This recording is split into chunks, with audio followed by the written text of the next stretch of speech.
नमस्कार. सुरुवात करूया आजच्या कथेला. माझं लग्न झालं तेव्हा मी खूप छोटी होते. काही दिवसानंतर माझी सासू माझ्याजवळ आली आणि मला म्हणाली, आता तुझी तू काळजी घे, कारण तू गर्भवती आहेस. ते ऐकून मला फार आनंद झाला. परंतु मला आश्चर्य तेव्हा वाटलं जेव्हा 9 महिने होऊनही माझं पोट अजिबात वाढत नव्हतं.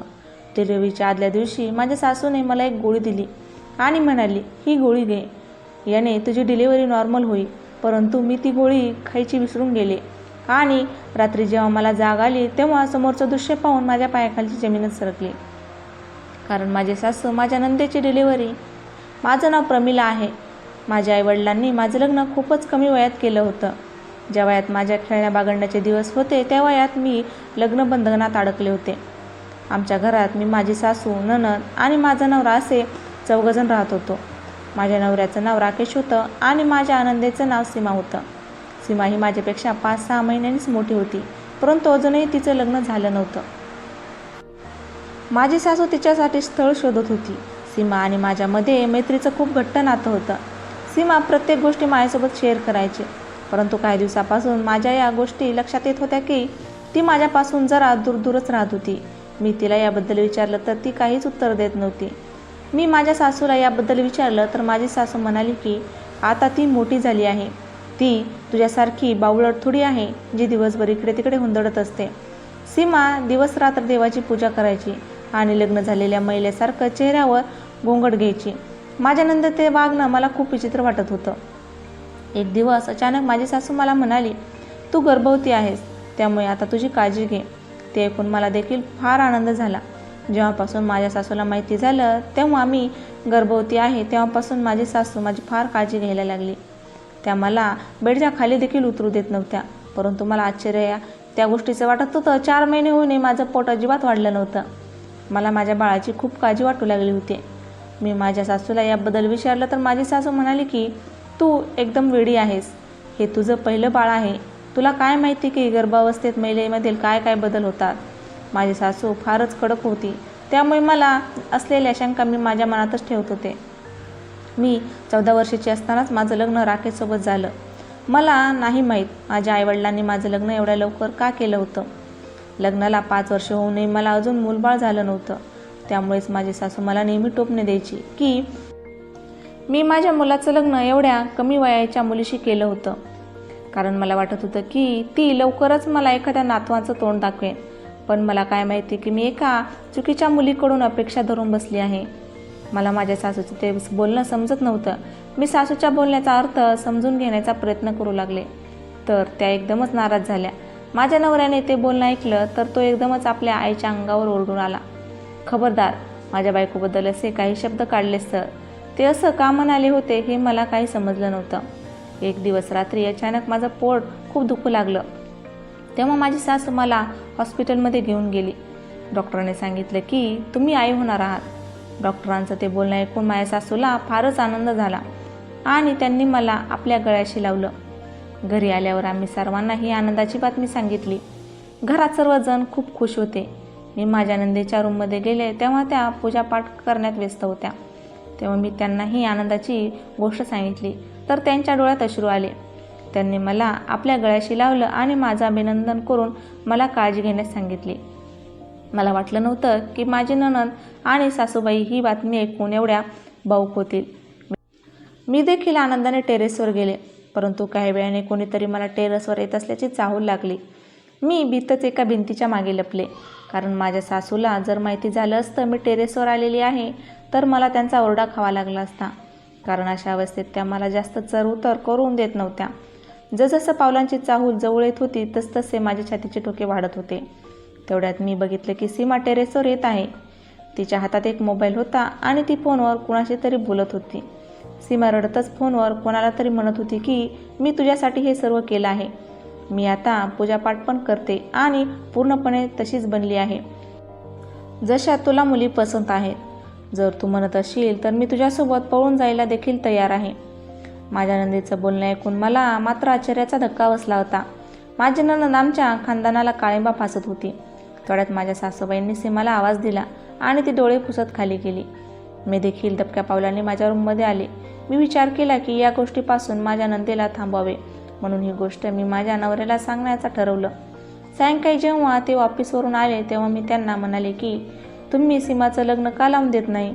आता त्यांचं वय झाले आहे. त्यावर माझा नवरा रागातच म्हणाला, सीमाचं लग्न करणं ही माझी जबाबदारी नाही.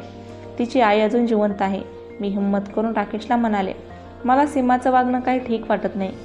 तिने काही चुकीचं पाऊल उचलण्या अगोदर तिचं लग्न लावून द्या. माझं बोलणं पूर्ण होण्याच्या अगोदरच राकेशने एक जोरात माझ्या कानाखाली दिली. लग्न झाल्यापासून हे माझ्यासोबत पहिल्यांदा घडलं होतं. तो आवाज ऐकून माझ्या सासूबाई देखील रूममध्ये आल्या आणि राकेशवर ओरडल्या, तू वेडा झाला आहेस का? ती प्रेग्नेंट आहे. अशा गोष्टी तिच्या बाळासाठी अजिबात चांगल्या नाही. त्यावर राकेश म्हणाला, तिचं बोलणं जर तू ऐकलं असतं तर तू तिला हाताला पकडून घराबाहेर काढून दिलं असतं. मी तर फक्त एक कानाखाली दिली आहे. असं म्हणून राकेश रागाने रूमच्या बाहेर निघून गेला. माझ्या सासूने जाणून घेण्याचा प्रयत्न केला की मी नेमकं राकेशला काय म्हणाले होते. त्यामुळे तो एवढा रागावला होता, परंतु मी काहीच बोलले नाही. आता मी स्वतःच काहीतरी करायचं ठरवलं होतं. मी सीमावर आता बारकाईने लक्ष ठेवू लागले होते. आता मला माहिती झालं होतं की सीमा दिवस रात्र का पूजा करते. ती नेहमीच फोनवर त्या मुलाशी बोलत असायची. या सर्व गोष्टीतून मला सीमाला बाहेर काढायचं होतं. एक दिवस मी माझ्या सासूसोबत गार्डनमध्ये बसले होते. तेवढ्यात गावातली एक बाई आमच्या घरी आली आणि घरी येताच ती माझ्या सासूजवळ तक्रार करू लागली की आईसाहेब, तुम्ही मला सांगितले देखील नाही की तुमची सून गर्भवती आहे. काय तुम्ही दुसरी एखादी दाई शोधली आहे का? ते बोलणं ऐकून माझी सासू विचारात पडली आणि म्हणाली, नाही तसं काही नाही, परंतु माझ्या सुनेची केस काही वेगळीच आहे. डॉक्टरनी मला दाईकडून तपासून घेण्यास साफ नकार दिला आहे. मी आश्चर्याने माझ्या सासूकडे बघत होते, कारण त्या एकदम सहजपणे खोटं बोलत होत्या. मी एकदम माझ्या पोटावरचा पदर बाजूला केला आणि त्या दाईला म्हणाले, बघा बरं, माझं बाळ ठीक तर आहे ना? दाईने तिच्या तोंडावरून हात फिरवला आणि ती माझ्या सासूकडे बघतच म्हणाली, माझे डोळे ना एक्सरे मशीन आहे. तुझी सून तर कुठल्या दृष्टीने प्रेग्नेंट वाटत नाही. ते बोलणं ऐकून माझ्या सासूला अचानक राग आला आणि ती माझ्याकडे बघतच म्हणाली, चल जा आणि चहा बनवून आण. तू काय दिवसभर बसून गप्पा मारत आहेस? मी पटकन उठून किचनमध्ये गेले आणि रडत चहा करू लागले. माझ्या सासूचे ते बोलणं ऐकून मला फार वाईट वाटलं होतं. मी प्रेग्नेंट नाही अशा त्या दाईच्या बोलण्याने माझ्या सासूला एवढा राग का आला होता? आता मला बाळाची काळजी सतत लागून होती. दुसऱ्या दिवशी सकाळीच मी माझ्या सासूजवळ डॉक्टरांकडे जाण्याचा हट्ट करू लागले, तर माझी सासू मला डॉक्टरजवळ घेऊन गेली. त्या महिला डॉक्टरने माझे चेकअप केलं आणि हसतच म्हणाली, आई आणि बाळ दोन्ही ठीक आहे. मग मी त्या लेडीज डॉक्टरला विचारलं, मग माझं पोट का वाढलं नाही? त्यावर डॉक्टर हसतच म्हणाल्या, काळजी करायचं काहीच कारण नाही. काही स्त्रिया आपल्या गर्भावस्थेत सुरुवातीला अशा सडपातळ राहतात, जशा त्या पहिल्या असतात. नंतर त्यांनी माझा अल्ट्रासाऊंड केला आणि मला रिपोर्ट दाखवले. तेव्हा कधी माझ्या जीवात जीव आला. नाहीतर मला त्या दाईच्या बोलण्यावर भीतीच वाटू लागली होती. परंतु अचानक माझ्या घरातील वातावरण बदललं. माझ्या सासूने अचानक माझी नणंद सीमाला तिच्या मावशीकडे पाठवून दिलं. मला आता सीमाबद्दल जरा जास्तच टेन्शन येऊ लागलं होतं, कारण ती इथे होती तोपर्यंत माझं तिच्याकडे लक्ष असायचं. माझ्या सासूने मला पूर्णपणे टेरेसवर जाण्यास बंदी घातली होती. राकेशला देखील ऑफिसच्या कामानिमित्त काही महिन्यासाठी बाहेर गावी जावं लागलं. आता घरात फक्त मी आणि माझ्या सासूबाईच होत्या. असेच दिवस जात होते. एक दिवस माझी सासू मला म्हणाली की आता तुझा 9वा महिना चालू आहे. आता तू कधीही बाळाला जन्म देऊ शकतेस, त्यामुळेच तयारी करून ठेव. मी माझ्या बाळासाठी कपडे शिवण्यात व्यस्त झाले होते. मी जेव्हा माझ्या पोटावर हात ठेवत होते तेव्हा मला विचित्र जाणवत होतं. माझं वय खूपच कमी असल्यामुळे मला माहीत नव्हतं की काही महिलेची गर्भावस्था अशीच बिना बोबाट निघून जाते आणि कुणाला माहीत देखील होत नाही. मी सर्व दिवसभर देवाच्या नावाने प्रार्थना करत आणि माळ जपत होते. माझी सासू मला घराच्या बाहेर देखील पडू देत नव्हती आणि कुणासमोरही जाऊ देत नव्हती. एक दिवस माझी सासू माझ्या रूममध्ये आली आणि मला म्हणाली, बाळा, आता तुझ्या डिलिव्हरीची वेळ जवळ आली आहे. उद्या सकाळी तुझी डिलिव्हरी होईल. तू तुझी सर्व तयारी करून ठेव. तेवढ्यात माझ्या सासूने एक गोळ्याचं पाकिट माझ्या हातात दिलं आणि मला म्हणाली की यातली एक गोळी आठवण करून खा. त्याने तुला बाळाला जन्म देताना काहीच त्रास होणार नाही. मी आनंदाने ते गोळीचं पाकिट माझ्या सासूच्या हातातून घेतलं, परंतु अचानक भीतीने माझा मूड एकदमच चेंज झाला. मला नव्हतं माहीत उद्या सकाळी माझ्यासोबत काय होणार आहे. मी मनोमन देवाजवळ प्रार्थना करत होते की सर्व काही ठीक होऊ दे. मी माझ्या आनंदाच्या भरात ती गोळी खायची विसरूनच गेले आणि तशीच झोपी गेले. निम्म्या रात्री अचानक माझे डोळे उघडले. मी झोपण्याचा खूप प्रयत्न केला, परंतु मला झोप येत नव्हती. तेवढ्यात कुणीतरी मोठ्याने ओरडण्याचा आवाज येऊ लागला. मला माझ्या नंदेच्या रूममधून विचित्र मोठमोठ्याने ओरडण्याचे आवाज येत होते. ती मोठ्याने ओरडत होती, पण हे कसं काय शक्य होतं? माझी नंद 7-8 महिन्यापूर्वीच तिच्या मावशीकडे गेली होती. मी त्याच्या रूमकडे वळाले तर तो ओरडण्याचा आवाज वाढत होता. मी थरथरत्या हाताने सीमाच्या रूमचा दरवाजा उघडला तर समोरचे दृश्य पाहून माझ्या पायाखालची जमीनच सरकली. सीमाची डिलिव्हरी झाली होती आणि माझ्या सासूच्या हातात सीमाचं बाळ होतं आणि तीच महिला डॉक्टर तिथे उभी होती जिने मी गर्भवती असल्याची बातमी दिली होती. मी आश्चर्याने सर्वांच्या तोंडाकडे पाहत उभे होते. माझ्या सासूने सीमाच्या बाळाला माझ्या पायाशी ठेवलं आणि रडतच मला म्हणाली की बाळा, माझ्यावर आणि या निरागस बाळावर एक उपकार कर. याला तुझंच समज. फक्त एवढेच लक्षात ठेव की आज सीमाने नाही तर तू या बाळाला जन्म दिला आहेस. मी घाबरूनच म्हणाले, परंतु माझ्या बाळाचं काय झालं? माझी डिलिव्हरी उद्या सकाळी होणार आहे ना? तेवढ्यात ती महिला डॉक्टर पुढे आली आणि मला म्हणाली, बाळा, तू वांज आहेस. तू कधीच आई होऊ शकत नाही. तुझी सासू माझी मैत्रीण आहे. त्यांनी मला अगोदरच सांगितलं होतं की मी तुला सांगावं की तू आई होणार आहे. बाकीचं मला काही माहिती नाही. मी पटकन पुढे होत माझ्या सासूला म्हणाले, हे कसं काय होऊ शकतं? माझी सासू म्हणाली, तेव्हा तुझं लग्न झालं तेव्हा तुझं वय खूपच कमी होतं. तू एकदमच निरागस आणि समज नसलेली मुलगी होती. मला वाटलं होतं काळानुसार तुला जरा समज येईल, परंतु माझा हा अंदाज चुकीचा होता. लग्नानंतरच्या 4 वर्षानंतरही तुझा तो निरागसपणा आणि भोळसरपणा कायम होता आणि हीच गोष्ट माझ्या कामाला आली. मी तुझ्या लग्नानंतर 4-5 वर्ष नातवासाठी वाट बघितली, परंतु तसं काही झालं नाही. म्हणून मी तुला डॉक्टरजवळ घेऊन गेले. तेव्हा त्यांनी तुझं चेकअप केल्यावर सांगितलं की तू वांज आहेस. तू कधीच आई बनू शकत नाही. मी देखील बाकीच्या सासवांसारखीच त्यावेळी निर्णय घेतला की तुला घटस्फोट देऊन मी माझ्या मुलासाठी दुसरी बायको आणेन. राकेशने देखील या गोष्टीसाठी तयार झाला होता. मी राकेशसाठी मुलगी शोधायला देखील सुरुवात केली होती, परंतु अचानक एक दिवस सीमा चक्कर येऊन खाली पडली आणि मी तिला हॉस्पिटलमध्ये घेऊन गेले. तेव्हा कळालं की सीमा प्रेग्नेंट आहे. ते ऐकून मी सीमाला खूप मारझोड केली. तेव्हा सीमा रडत रडत सांगू लागली की आई, माझ्याकडून खूप मोठा अपराध झाला आहे. माझं आपल्या शेजारी असणाऱ्या मुलावर प्रेम होतं. तो दुसऱ्या गावातून आला होता आणि त्याने मला आपल्या प्रेमाच्या जाळ्यात अडकवलं आणि त्याच गोष्टीचा फायदा घेतला आणि मी त्याच्यापासून प्रेग्नेंट राहिली आहे. जेव्हा मी त्याला ही गोष्ट सांगितली तेव्हा तो आपला सामान बांधून पळून गेला.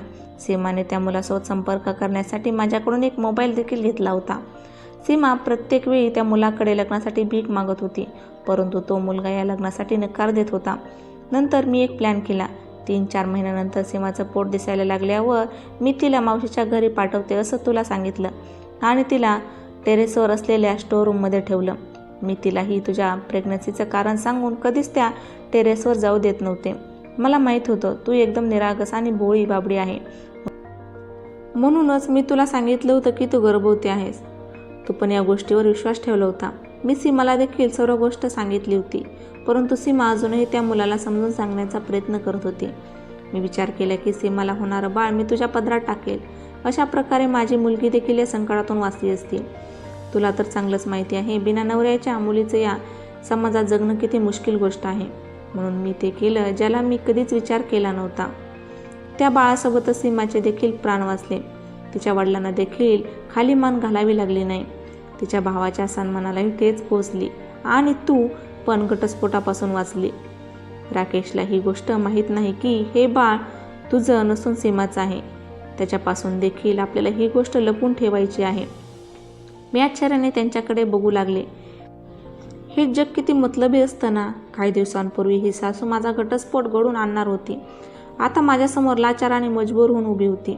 मी त्या बाळाला आपल्या हातात घेतलं आणि म्हणाले, हे माझंच बाळ आहे. माझी सासू माझ्या गळ्यात पडली आणि माझी माफी मागितली. सकाळ होताच मी सगळ्यांना सांगितलं की मी आई झाली आहे. राकेशला देखील ही गोष्ट आम्ही फोन करून सांगितली.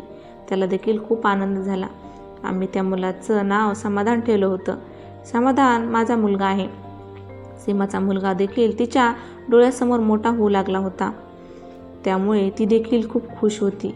ही कथा जर तुम्हाला आवडली असेल तर चॅनलला नक्की सबस्क्राईब करा, लाईक करा आणि शेअर करा आणि बाजूच्या बेल आयकॉनवर प्रेस करा म्हणजे नवनवीन व्हिडिओचे नोटिफिकेशन तुम्हाला येत राहतील. धन्यवाद.